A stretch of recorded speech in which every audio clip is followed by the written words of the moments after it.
Back then, pretty much everybody smoked. Everyone had either a lighter or a metal matchbox.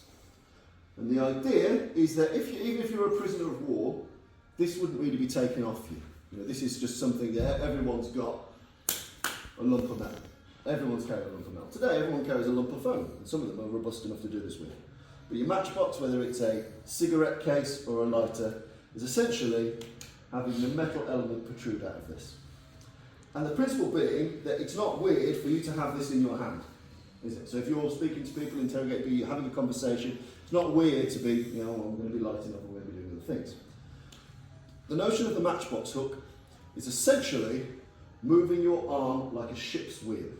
So if I could borrow a bones.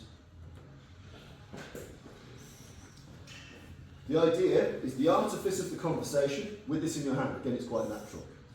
And again, you'll notice that I've turned my body somewhat over here. So it's not unnatural because I'm about to do something. My movement, my cover, needs to make sense. So I'm just going over here. We turn and roll, and imagine like a tight hook, and we're going to hit with the hard metal side of this, bang, right on the side of the jaw. This is unlikely to be a man-killing blow, but obviously you would then fill that gap with your other materials. So after everything, there is always the notion of you continue the assault. But the first move is important. Why would you not hit someone with a lump of metal if you've got a lump of metal in your hand? So the idea is, I've got this improvised object that people in World War II carry all the time. I have that conversation, I'm just lighting a cigarette, bang, I've got this shot in. Now we alternate this for unarmed, because not all the time might you have this. Using your personal piece of pipe, the triple P. So the first 3 inches of your inner forearm here. Solid, dense lump of bone. You don't really get fat over it, and you don't get muscle over it. So therefore, it's always a sharp knife. That's always a sharp knife. Other bits of you get fleshier and more padded over time. That is pretty robust. And so the idea is a full pronation and turning of the thumb. You don't go out and in. Bear in mind, remember the hammer principle. I don't want to whack him this way, because he'll just go there. When he's over there, what will he do? Or, bang! So we think, weapons-rich environment. So any shot that sends him away from me and repulses him, that gives him a bit of space with which to draw a weapon. My shot, the thumb goes down.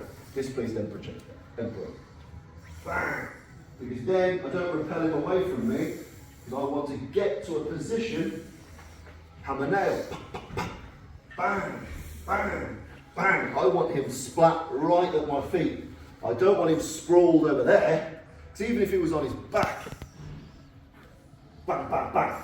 You can imagine? So this is why the pronation of the thumb, bang, is really important.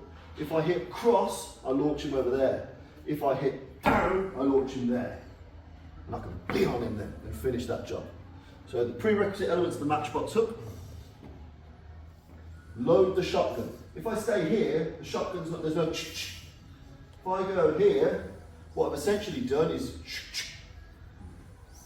All the kinetic energy is loaded now, because what has been wound up can unwind. If I'm here, I've got no stored energy. I have to generate it all by myself. Here, was ist das? Whatever that may be. Bang! So with a metal object, straight on the jaw, straight on the throat.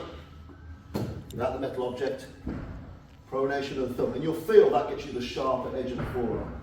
That idea of bang. And that is essentially a stun to the arterial region. Causes a drop in blood pressure. A lot of people drop from that pretty straight away, and if they don't, you always got to remember, no strike lives alone. Edge of hand, fuck off edge of hand, fuck off edge of hand. If he pops back up, you stuck to him after that point with this shot. So I want you to practice that a couple of times against your human partner, and then have a practice against the bads. And get used to. But that pronation of the thumb down, unhappy Caesar is what you want. Because you've always got to be thinking, with all these techniques, hammer nail principle. I want you at my feet in a puddle, not in a puddle over there where you could shoot me. Make sense? Yep. Give that a go.